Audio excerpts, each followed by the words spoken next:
اللہ اللہ اللہ اللہ اللہ۔ علم الگ چیز ہے، کردار اور کیریکٹر الگ چیز۔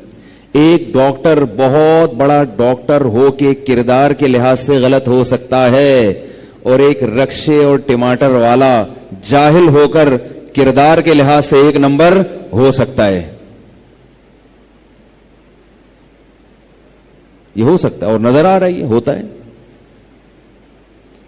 وہ غریب دن میں 10 روپے 20 روپے کماتا ہے مگر اس میں بھی کسی کو دھوکہ نہیں دیتا، اور ایک غریب دن میں لاکھ روپے کما رہا ہے، 50,000 اس میں حلال کے ہیں اور 50,000 دھوکہ دہی کے ہیں۔ کیا یہ ڈاکٹر آج کل یہ کام کر نہیں رہے؟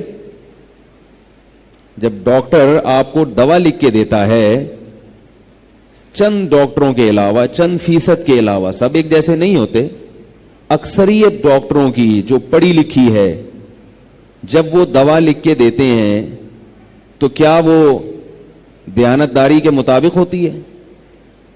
میڈیکل ریپ والے جب ڈاکٹروں کو کہتے ہیں کہ یہ میڈیسن آپ نے لکھ کے دینی ہے، اس پہ آپ کو یہ سہولتیں ملیں گی، ڈاکٹر کے لیے حلال ہے کہ وہ ان سہولتوں کی خاطر، ان بینیفٹس کی خاطر اپنے پیشنٹ کو وہ دوا لکھ کے دے؟ جب ایک فارمولا سستا بھی ہے، وہی فارمولا دوسری کمپنی کا مہنگا بھی ہے، تو ڈاکٹر پر فرض ہے کہ وہی فارمولا جو سستا ہے وہ سستا والا لکھ کے دے۔ اگر وہ مہنگا والا لکھ کے دیتا ہے تو ڈاکٹر کے لیے اس کمیشن کیا ہو جائے گا؟ ناجائز۔ کیونکہ مریض جو آپ کے پاس آیا ہے وہ آپ کو سوئٹزرلینڈ بھجوانے کے لیے نہیں آیا کہ آپ وہ دوائیں لکھ کے دیں کہ کمپنی آپ کو باہر کے ویزے دیں۔ وہ اپنی بیماری سستے میں ٹھیک کرنے کے لیے آئے۔ اپنی جو آپ فیس لے رہے ہیں وہ تو بتا کے لے رہے ہیں، وہ تو حلال ہے، آپ 500 لیں، آپ 1000 لیں، آپ 5000 لے لیں، اس کو بڑھا دیں آپ کہ بھئی میں پیشنٹ کو چیک کرنے کے، بلکہ میرے مطب میں، میری کلینک میں داخلے کی انٹری فیس 5000 روپے لگا دیں آپ، جس نے آنا ہوگا آئے گا، نہیں آنا ہوگا نہیں آئے گا۔ اس کے بعد جو آپ اس کو تعویذ لکھ لکھ کے دے رہے ہیں، اور وہ تعویذ ایسا ہے کہ جو آپ کے قریب میں جو میڈیکل اسٹور ہے وہاں سے ملے گا اور کہیں اور سے نہیں ملے گا، کیونکہ میڈیکل والے سے بھی آپ نے کھانچا کھولا ہوا ہے۔ یہ ہوتی ہے گھٹیا سوچ، گھٹیا پن۔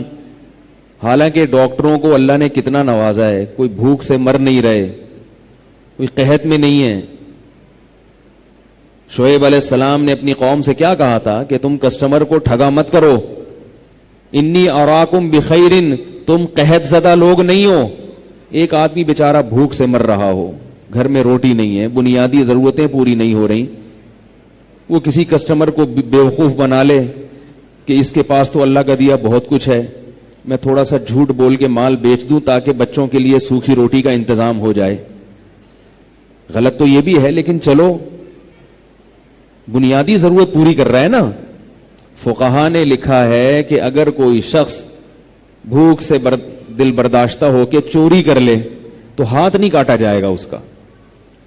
بھوک ایک ایسی چیز ہے جو مجبوری ہے، جرم ہے چوری کرنا، لیکن یہاں جرم کی نوعیت کم ہو گئی۔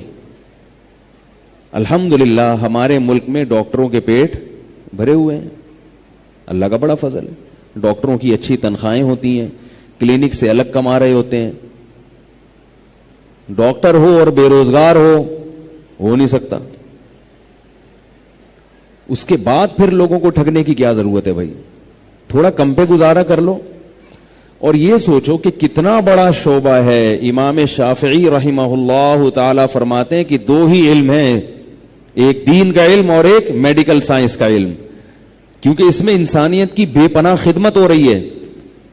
ڈاکٹر اپنے پیشے کے ذریعے جنت کما سکتا تھا، مگر اس نے اس پیشے کو جہنم خریدنے کا ذریعہ بنا لیا۔ یہ نعمت کی ناقدری ہے۔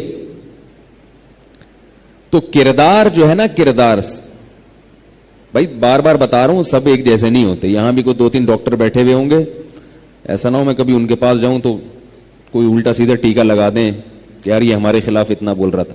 تو میں ان ڈاکٹروں کی بات کر رہا ہوں جو اس وقت بیان نہیں سن رہے اور بعد میں بھی نہیں سنیں گے، کبھی بھی نہیں سنیں گے، وہ ان کی بات کر رہا ہوں۔ جو بھی میرا بیان سن رہے ہیں یا قیامت تک کبھی بھی سنیں گے وہ اس میں داخل نہیں ہے. اللہ اللہ اللہ اللہ